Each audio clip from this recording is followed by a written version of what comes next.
உடல் அருட்தந்தை வேதாத்ரி மகரிஷி அவர்கள் தனி மனிதன் அமைதி பெறுவதற்காக உடல் நலத்திற்கு உடற்பயிற்சி, உயிர் வளம் பெற காயகல்ப பயிற்சி, மனம் அமைதி பெற அகத்தவம் மற்றும் அகத்தாய்வு பயிற்சிகளை அளித்துள்ளார்கள். இத்தகைய சிறப்பான மனவளக்கலை என்னும் வாழ்க்கை கல்வியை உலக சமுதாய சேவா சங்கம் ஸ்கை யோகா இணைய வழியே 12 நாட்கள் அடிப்படை பயிற்சியாகவும் அதனைத் தொடர்ந்து 4 மாதங்கள் சான்றிதழ் கல்வியாகவும் நம் இல்லம் தேடி வந்து அளித்து வருகிறது. இந்த சிறப்பான செய்தியினை நமது உறவுகளிடமும் நட்புகளிடமும் பகிர்ந்து அனைவரும் உடல் நலத்துடன் ஆரோக்கியமாக அமைதியாக வாழ நம்மாலான சிறு உதவியினை செய்வோம்.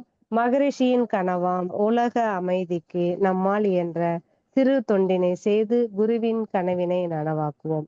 மேலும் விவரங்களுக்கு kundaliniyoga.edu.in இணையதளத்திற்கு செல்லவும். வாழ்க வளமுடன். தவத்தினை தொடர்ந்து 5ல் அளவு முறை என்ற தலைப்பில் சிந்தனை விருந்து வழங்க பேராசிரியர் அருள்நிதி லில்லி கோபால் அம்மா அவர்களை அன்புடன் அழைத்தமர்கிறோம். வாழ்க வளமுடன் அம்மா. வாழ்க வளமுடன் அம்மா. வாழ்க வளமுடன். மிக்க நன்றிங்க அம்மா. வாழ்க வளமுடன் அம்மா. வாழ்க வளமுடன். இன்று மிக சிறப்பாக நமக்கு திரியதவத்தை வழிநடத்தி கொடுத்த பேராசிரியர் நாகராணி புருஷோத்தமன் அம்மா அவர்களை நாம் வாழ்த்துவோம். பேராசிரியர் நாகராணி புருஷோத்தமன் அம்மா அவர்களும் அவர்கள் தம் அன்பு குடும்பமும் அருட்பேராற்றல் கருணையினால் உடல் நலம், நீலாயுள், நிறை செல்வம், உயர்ப்புகள், மெய்ஞானம் ஓங்கி வாழ்க வளமுடன், வாழ்க வளமுடன், வாழ்க வளமுடன், வாழ்க வளமுடன். இப்போ நம்ம இன்னைக்கு 5ல் அளவு முறை அப்படின்ற தலைப்புல நம்மளோட அருட்தந்தை அவர்களோட கருத்துக்களை கொஞ்ச நேரம் சிந்தனை பண்ணலாம். ஞானிகளோட தன்மை அப்படின்னு பார்க்கும் பொழுது ஈதல், இரவாமை, மகிழ்போகம் இது அவர்களோட தன்மையா இருக்குது அப்படின்றத நிறைய இடத்துல மகான்கள் சொல்லியிருப்பாங்க. இதுல மகிழ்போகம் அப்படின்றதுலதான் இந்த 5ல் அளவு முறை அப்படிங்கிறது வருது. இப்போ 5 அப்படின்னா எது அப்படின்னு பார்த்தோம்னா 5 புலன்கள் இருக்கு. அழுத்தம், ஒளி, ஒளி, சுவை, மனம். இந்த புலன்களை உணர்றதுக்கு நமக்கு உடல்ல இருக்கக்கூடிய பொறிகள் அப்படின்னு பார்த்தோம்னா மெய், வாய், கண், மூக்கு, செவின்னு 5 பொறிகள், 5 இந்திரியங்கள் நம்ம உடம்புல இருக்குது. இந்த 5 பொறிபுலன்கள் மூலமாகத்தான் நாம எல்லாத்தையுமே தெரிஞ்சுக்கிறோம், உணர்ந்துக்கிறோம், எல்லாத்தையும் அனுபவிக்கிறது எல்லாமே இதன் மூலமாகத்தான். அப்போ நாம இது எல்லாத்தையுமே எப்படி தெரிஞ்சுக்கிறோம்னா நம்மோட உயிராற்றலை செலவு பண்ணி அந்த 5 புலன்கள் எப்படின்னா நம்ம ஜீவகாந்தம் தன்மாற்றம் பெற்று அதை நாம பொறிகள் மூலமாக உணர்ந்து கொள்ள முடியுது. அப்போ இந்த உயிராற்றல் தான் இந்த உணர்ந்து கொள்வதற்கு நமக்கு உதவியாக இருக்குது. அப்ப அந்த உயிராற்றலோட செலவின் மூலமாகத்தான் நாம உணர்ந்து கொண்டு அதை இன்பமாகவோ துன்பமாகவோ அனுபவிச்சுட்டு இருக்கிறோம். அப்போ அப்படி நம்ம அனுபவிக்கும் பொழுது அதுல அளவு முறை அவசியம் அப்படின்றதுக்கு தான் சுவாமிஜி இந்த 5ல் அளவு முறை கொடுத்திருக்காங்க. அதுல முக்கியமா பார்க்கும்போது ஒரு மனிதன் ஆன்மீகத்துல முன்னேறணும் அப்படின்னா அந்த 5ல் அளவு முறைன்னு சொல்லக்கூடிய முக்கியமான 5கள் எதுன்னு பார்த்தோம்னா உணவு, உழைப்பு, உறக்கம், புலனுறவு, எண்ணம். இந்த 5 தான் ஒரு மனிதரோட வாழ்க்கையில எந்த அளவுக்கு அளவோட முறையோட பயன்படுத்துறாங்களோ அந்த அளவுக்கு அவங்க எல்லாத்துலயுமே முன்னேறதுக்கு வசதியா இருக்கும். ஆன்மீக முன்னேற்றத்துக்கும் முக்கியமா இது உதவியாக இருக்குது. ஒரு முறை சுவாமிஜி திருநெல்வேலி கிட்ட ஒரு இடத்துல ஒரு சிந்தனை விளக்கம் அளிக்கிறாங்க. வள்ளலாரோட சீடர் ஒருத்தர் அந்த சுவாமிஜியோட சிந்தனை விளக்கத்துல அட்டன் பண்ணிட்டு அவர் சுவாமிஜி வள்ளலாரோட அந்த சத்சங்கம் நடக்கிற இடத்த கூட்டிட்டு போயிட்டு அங்க சிந்தனை விளக்கம் கொடுக்க சொல்லி வேண்டிக்கிறாங்க. அதன்படி அவங்களும் போயிட்டு கொடுக்குறாங்க. ஒரு சுவாமிஜி தெரியும் இல்லைங்களா, நமக்கு அந்த நேரம் காலம் எல்லாத்துலயுமே அவங்க அந்த அளவு முறை கரெக்டா கடைபிடிக்கிறவங்க. சிந்தனை வரையெல்லாம் முடிச்சுட்டு அன்பர்களோட கேள்வி பதிலாம் முடிச்சுட்டு அந்த அன்பர்கள் சிந்தனை முடிஞ்சது சுவாமிஜியை சுத்தி நின்றுட்டு இருக்கிறாங்க. அவங்க கிட்ட நிறைய கேள்விகள்லாம் கேட்டிருக்கிறாங்க. அப்போ விளக்கம்லாம் கொடுத்துட்டு இருக்காங்க. அப்போ கூட்டிட்டு போனாரு இல்லையா, அவர் வந்து கேட்டிருக்காரு, சுவாமிஜி இவ்வளவு பேசுனீங்களே, உணவு பத்தி ஒண்ணுமே பேசலையேன்னு கேட்டிருக்காரு. சுவாமிஜி வந்து அவர் கேட்டத கவனிக்காத மாதிரி இவருக்கு தோணிருக்கு. நம்ம கேள்வி கேட்டோம், அவர் பதிலே சொல்லல அப்படின்ற மாதிரி அவர் நினைச்சுக்கிட்டாரு. அப்புறம் அன்பர்கள் எல்லாம் போன பிறகு அந்த கேள்வி கேட்டார்களே, அவர் அழைச்சிக்கிட்டு போனாரு அந்த அன்பர் தான். அவர் தோல்ல கையை போட்டுட்டு சுவாமிஜி சொன்னாங்களாம், நான் இங்க வந்து உணவு பத்தி பேச ஆரம்பிச்சிருந்தேன்னா இவ்வளவு பேர் இருந்தாங்க இல்லையா, இவங்க எல்லாம் போயிட்டு இருப்பாங்க, ஒத்துமை இருந்திருக்க மாட்டாங்க. அப்போ இந்த ஆஹ் விளக்கம் இருக்கு இல்லையா, அந்த அறிவின் விளக்கம் அது வந்து அவங்களுக்கு போய் சேரணும் அப்படின்னா ஒழுக்க விளக்கங்கள் அவங்க கிட்ட சேர்ந்துருச்சுன்னா காலப்போக்கத்துல அவங்களே சிந்திச்சு செயல்படு தெளிவு பெற்றுவாங்க. அப்போ ஒழுக்க நெறி கொடுக்கறதுக்கு தான் முக்கியம். அதனாலதான் நான் அதை பத்தி அவங்களுக்கு விளக்கம் கொடுத்தேன் அப்படின்னு சொல்லி சொன்னாங்களாம். அப்போ அந்த ஒழுக்க நெறி அப்படிங்கிறத நம்ம கடைபிடிக்க ஆரம்பிச்சிட்டோம்னா இந்த 5 அளவு முறையும் நமக்கு வந்துடும்.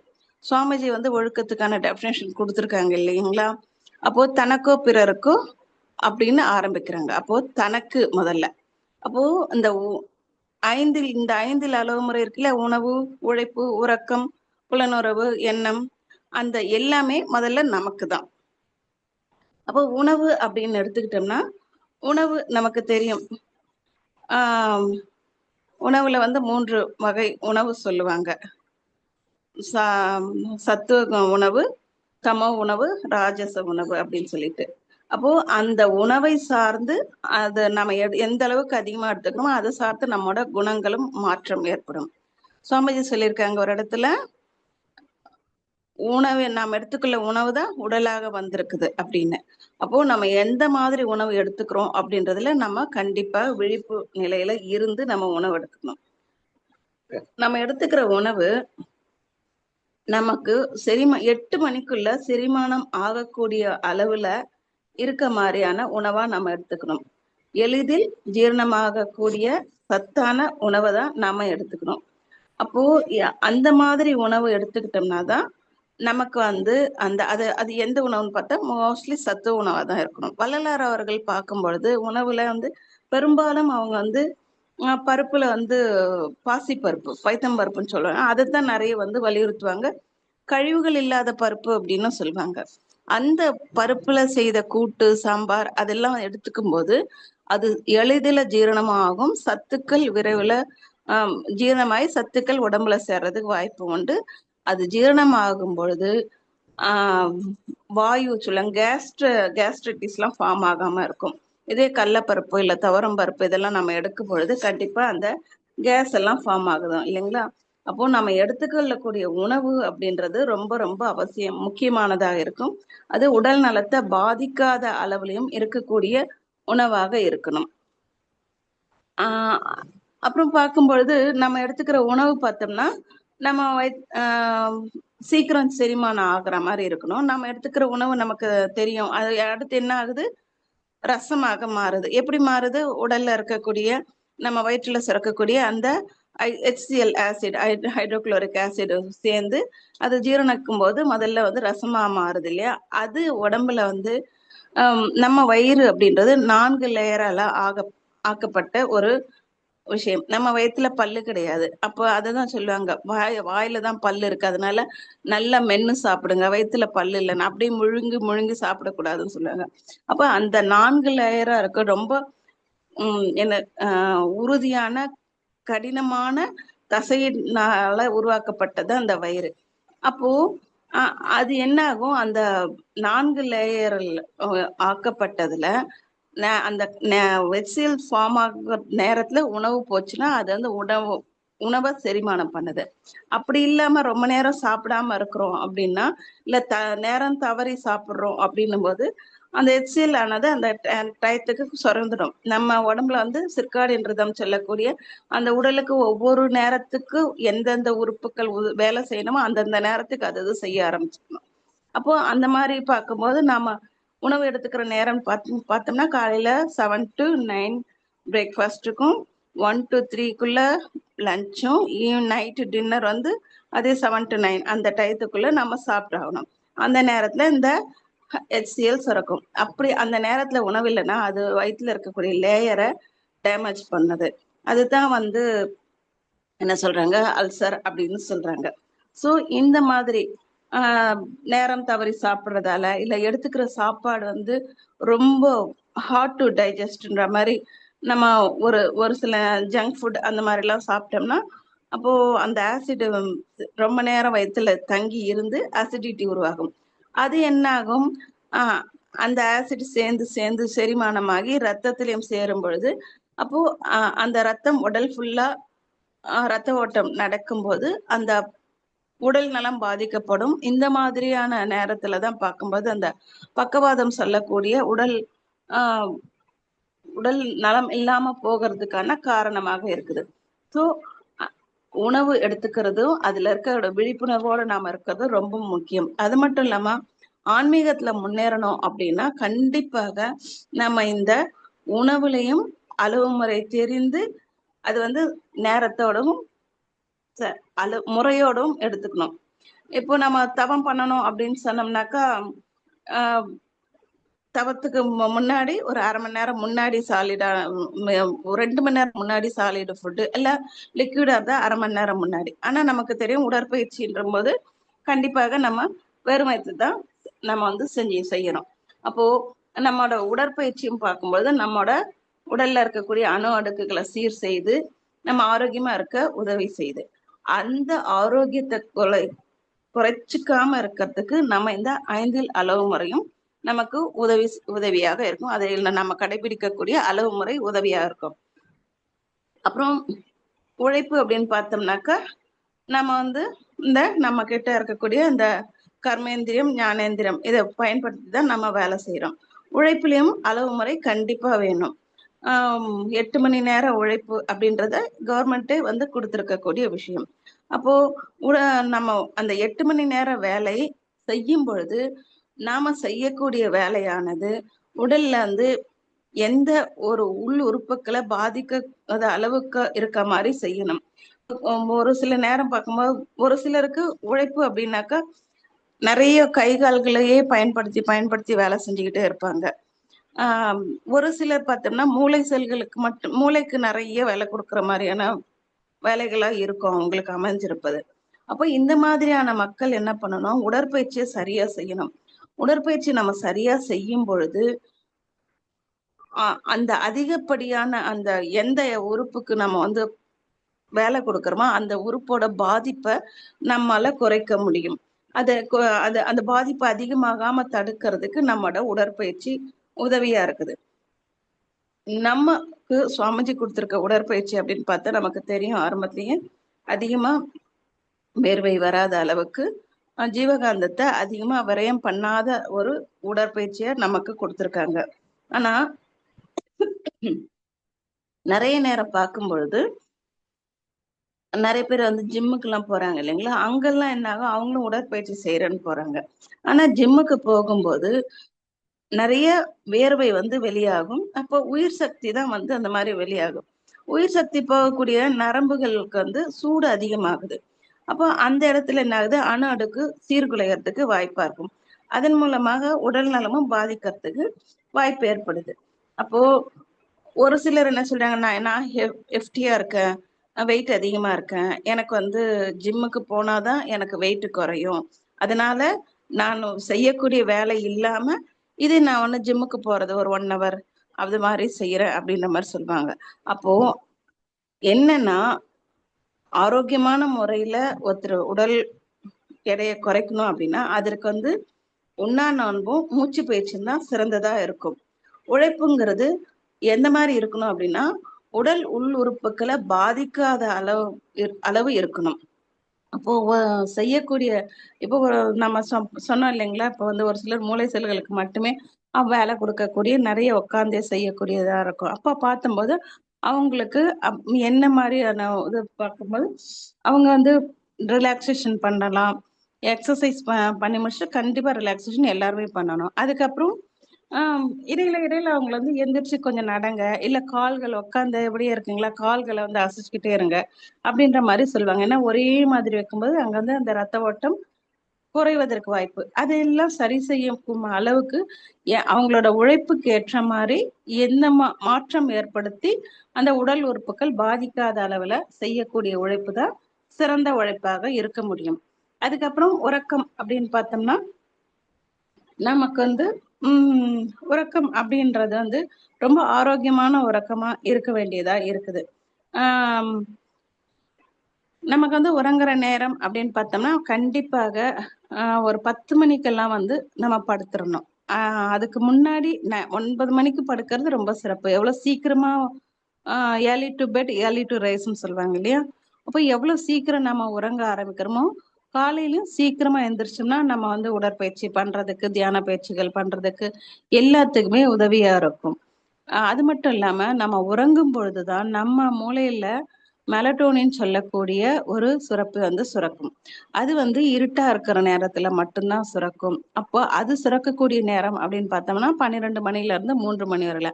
அந்த நேரம் கண்டிப்பாக நம்ம ஆழ்ந்த உறக்கத்துக்கு போகக்கூடிய நிலையில இருக்கணும். நம்ம படுத்த உடனே எல்லாருமே ஆழ்ந்த உறக்கத்துக்கு போயிடுவாங்களான்னா கண்டிப்பா அது ஒரு ஒரு மாதிரியான கேள்விக்குறிதான். அப்போ முதல்ல என்ன ஆகும், உறக்கம் அப்படின்னும் போது ஒரு விழிப்பு நிலையில இருக்க மாதிரி இருக்கும். அப்புறம் கனவு வரும். அதன் பிறகுதான் ஆழ்ந்த உறக்கத்துக்கு படிப்படியாக போக முடியும். அப்போ அந்த ஆழ்ந்த உறக்கத்துக்கு போகும்போதுதான் அந்த மெலட்டோனின் நமக்கு செக்ரேட் ஆகும். அந்த மெலட்டோனின் அப்படின்னு சொல்லக்கூடியது நம்ம உடல் ஆரோக்கியத்துக்கு மிக மிக மிக முக்கியமான ஒரு விஷயம். அப்போ அந்த மெலட்டோனின் சரியா சுரக்காதவங்க தூக்கமின்மையால பாதிக்கப்படுறாங்க. இன்சோமியான்னு சொல்லக்கூடிய தூக்கமின்மையால பாதிக்கப்படுவாங்க. இந்த தூக்கமின்மைன்றது ஒரு சிலருக்கு எப்படி இருக்கும்னா, படுத்த உடனே நல்லா தூங்கிடுவாங்க. இன் பிட்வீன்ல தூக்கம் கலைஞ்சி வாஷ்ரூம் போகணும் அப்படின்னு எந்திரிச்சு போறாங்கன்னா அதன் பிறகு ஒரு சிலருக்கு தூக்கம் வராது.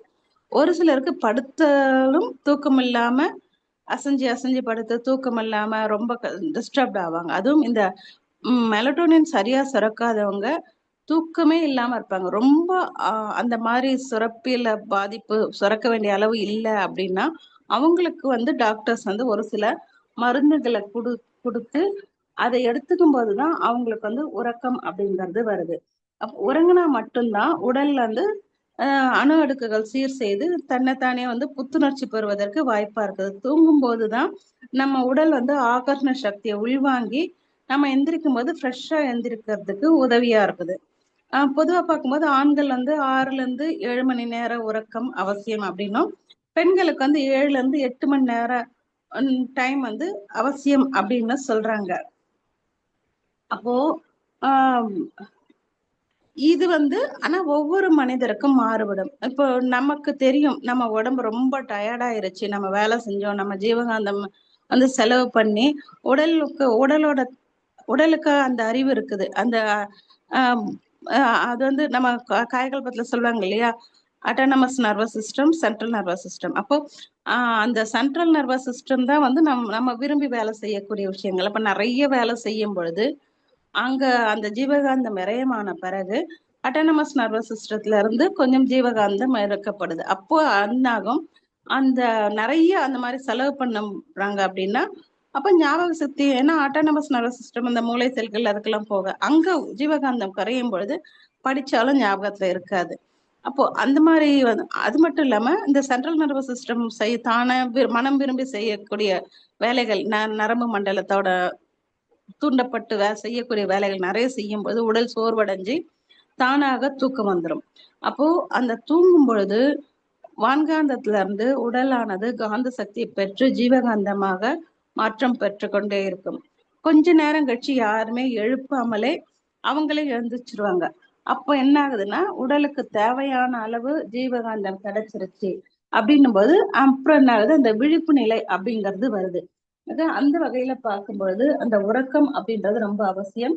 அந்த உறங்கக்கூடிய டைம் அப்படின்றதும் பார்த்தோம்னா ஆளுக்கு ஆள் வித்தியாசப்படும். நம்ம அப்துல் கலாம் ஐயா அவங்க இருந்தாங்க, அவங்களுக்கு பாத்தீங்கன்னா ஒரு 4 மணி நேரம் தூக்கமே போதுமானதா இருந்துச்சு. இந்திரா காந்தி அம்மா இருந்தபோது அவங்களுக்கு 2 மணி நேரம் தூக்கமே போதுமான அளவா இருந்ததா நான் ஒரு இடத்துல கேள்விப்பட்டேன்.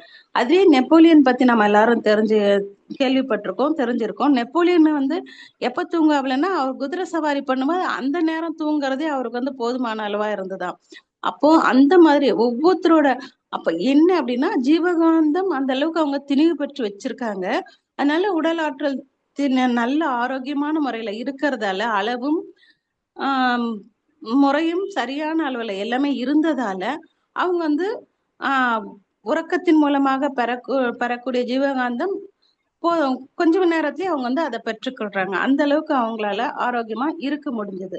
அப்போ அந்த மாதிரிதான் வந்து அந்த உறக்கம் அப்படின்றது நமக்கு உதவியாக இருக்குது. நம்ம ஜீவகாந்தத்தை திணிவு பெற்றுக்கொள்ளும், இழந்த ஜீவகாந்தத்தை திரும்ப பெற்றுக்கொள்வதற்கும் உதவியாக இந்த உறக்கம் நமக்கு இருக்குது. அதுக்கப்புறம் பார்த்தோம்னா புலனுறவு அப்படின்னும் போது இப்போ மாணவர்கள் இருக்கிறாங்க அப்படின்னு பார்த்தோம்னா அவங்க வந்து நிறைய என்ன பண்றாங்க, இப்ப மொபைல் இல்லாத யாருமே கிடையாது.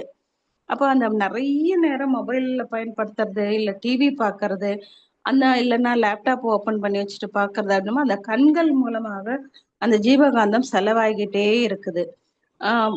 பொதுவா வந்து எந்த புலன் மூலம் நம்ம அதிகமா ஜீவகாந்தத்தை செலவு பண்றோமோ அந்த உறுப்பு தான் விரைவில் பாதிக்கப்படும் அப்படின்னு சொல்லி ஆராய்ச்சிகள் சொல்லுது. அப்புறம் அப்ப பார்க்கும்போது பெரும்பாலும் மக்கள் கண்ணு காது ரெண்டுத்தையும் வந்து நிறைய சீக்கிரத்துல வந்து அதனோட செயல் படக்கூடிய அந்த தன்மை குறையறத நம்ம பாக்குறோம். ஏன்னா கண்கள் தூங்குற நேரம் தவிர மற்ற நேரம்லாம் கண்ணை விழிச்சுக்கிட்டே இருக்கிறது. அதுவுமே பார்த்தோம்னா தூங்குற நேரமும் ரொம்ப கம்மி. அதையும் குறைச்சிக்கிட்டு இந்த மாதிரி வந்து சோசியல் மீடியால வந்து இதுவா இருக்கிறது. அப்போ வந்து அதனால வந்து அந்த கண்களோட பாதிப்பு அப்படின்றது அதிகமாகுது. அதுக்கடுத்து காது, அதுக்கப்புறம் பார்க்கும் பொழுது அந்த மாதிரிதான் எல்லாமே. அப்புறம் திருமணம் ஆன பிறகு அந்த கணவன் மனைவி உறவு அப்படிங்கிறதும் பார்க்கும் பொழுது ஒரு குழந்தை பேரு வரையில வந்து ஆரம்ப காலத்துல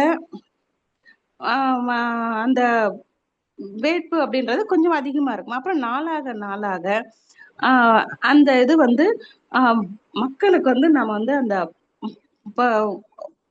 ஜீவவித்து குழம்பு பாலுணர்வு ஆன்மீகம் சொல்லிட்டு சுவாமிஜி ஒரு இது கொடுப்பாங்க இல்லைங்க. அப்ப அந்த அதனோட மகத்துவத்தை புரிய வைக்கணும். அந்த பாலுணர்வுன்னா என்ன, எதனால, அப்ப வந்து அதனோட இது எந்த அளவுக்கு வந்து அந்த ஜீவவித்து குழம்பை நம்ம திணிவு பற்றி ஆன்மீகத்தை உயர்வதற்கு அதை நம்ம வந்து மாற்றி அமைச்சு கொள்ள முடியும் அப்படிங்கறதெல்லாம் வந்து விளக்கம் கிடைக்க கிடைக்க இதுலயுமே வந்து அளவு முறை காக்கப்படுது. அந்த காலத்திலேயே வந்து சொல்லி வச்சிருப்பாங்க இல்லைங்களா, 4-2 வாரம் 2 மாதம் 2 வருடம் 2 அப்படின்னு. 4-2 அப்படின்னா 2 நேரம் அந்த கழிவுகள் வெளியேறணும். திடக்கழிவு மலம் போறது வந்து 2 வேலை. அதுக்கப்புறம் வாரம் 2 அப்படின்னா உடலை குளிர்விக்கிறதுக்காக நம்ம குளிக்கிறது. பொதுவாக குளியல் அப்படின்னாலே இப்ப கேரளா எல்லாம் பார்த்தா டெய்லியே அவங்க வந்து தலையில் குளிக்கிறது குளியல் அப்படிம்பாங்க. ஆனா இப்போ நம்ம தமிழ்நாட்டுல வந்து அப்படி இல்லை. அப்போ வாரம் 2 முறை எண்ணெய் தேய்ச்சி தலைக்கு குளிக்கும் போது உடல் சூடு குறைவதற்கு வாய்ப்பு. அப்போ பெண்களுக்கு செவ்வாய்க்கிழமையும் வெள்ளிக்கிழமையும், ஆண்களுக்கு வந்து புதன்கிழமை சனிக்கிழமை அப்படின்னு சொல்லியிருக்காங்க.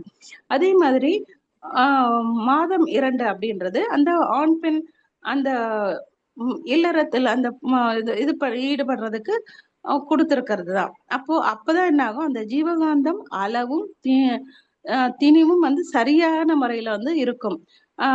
இப்போ மற்ற நம்ம பார்த்தோம் இல்லையா, உணவு, உழைப்பு, உறக்கம், இப்ப எண்ணம் பார்க்க போறோம். இதுல எல்லாம் பார்த்தோம்னா இந்த ஜீவகாந்தம் என்ன ஆகும், தன்மாற்றம் பெற்றுதான் செலவாயிட்டு இருக்கும்.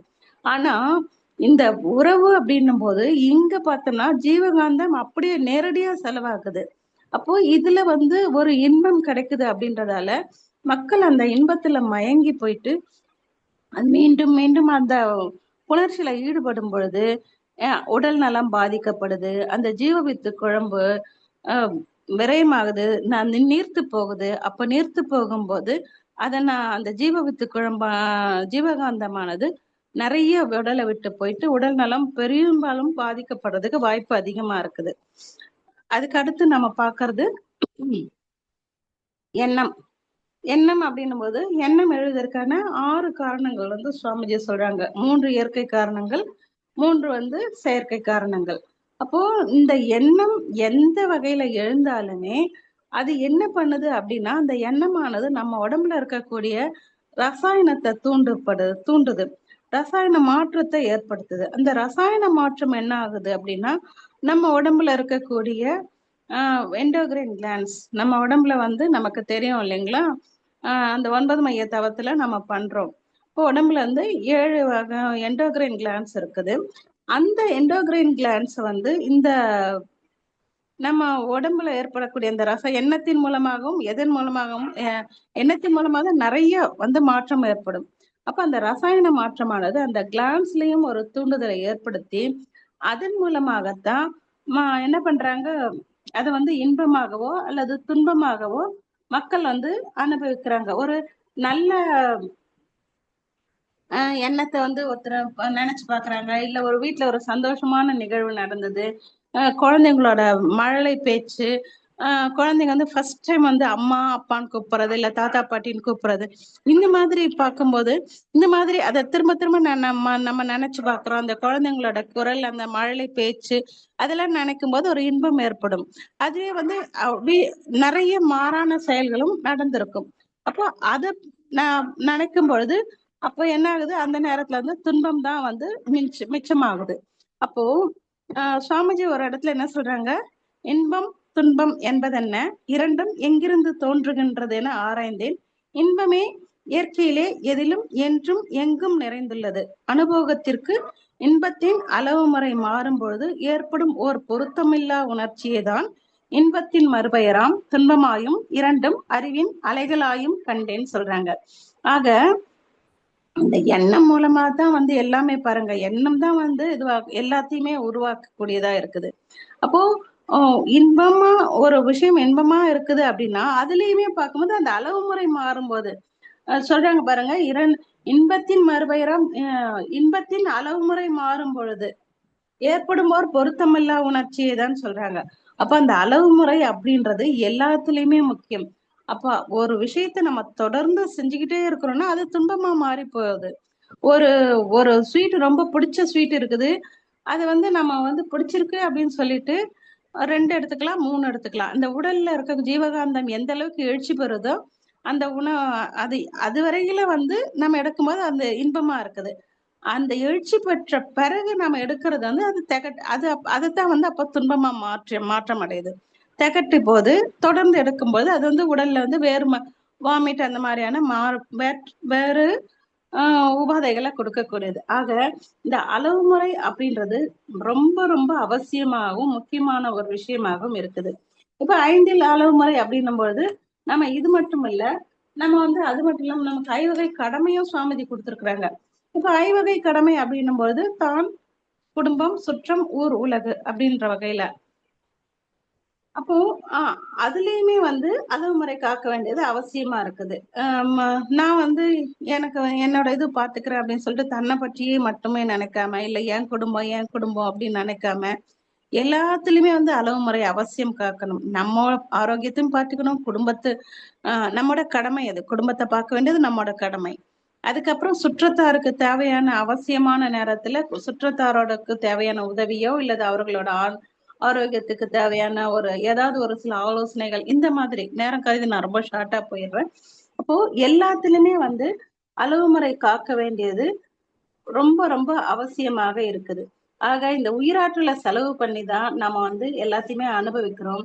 அப்போ அந்த மாதிரி அனுபவிக்கக்கூடிய எல்லாத்தையுமே அளவு முறை காக்கும் பொழுது அது வந்து நமக்கு இன்பமாகவும் நம்மை மேம்படுத்தக்கூடியதாகவும் இருக்கும். அளவு முறை மீறும் பொழுது அது வந்து உயிராற்றலோட செலவை அதிகமாக்குது. சுவாமிஜி ஒரு இடத்துல சொல்றாங்க, 5 புலன்கள் மூலம் உயிரின் ஆற்றல் அழிவதையே இன்பம் என உணர்மயக்கம். சிந்தனையில் உயரங்கால் ஜீவகாந்தம் சிதறுவதை ஐயுணர்வென்று வந்து அறிந்து கொண்டோம் சொல்றாங்க. ஆக இந்த 5 புலன்கள் மூலமாக நாம செலவு பண்றது உயிராற்றல தான். அதனால அதுல அளவு முறை காத்து அத இன்பமாகவே வச்சுக்கணும். அந்த அளவோடும் முறையோடும் செய்யும்போது அதற்கு நம்மோட சிந்தனை ஆற்றல் அவசியம்னு சொல்லி இன்றைய எனது சிந்தனையை நிறைவு செய்து கொள்கிறேன். செவிமடுத்த அனைத்து அன்பர்களுக்கும் எனது நன்றிகளையும் வாழ்க வளமுடன் வாழ்த்துக்களையும் வாய்ப்பளித்த அனைத்து நண்பர்களுக்கு நன்றிகளையும் தெரிவித்துக் கொண்டு நிறைவு செய்து கொள்கிறேன். நன்றி. வாழ்க வளமுடன், வாழ்க வளமுடன், வாழ்க வளமுடன்.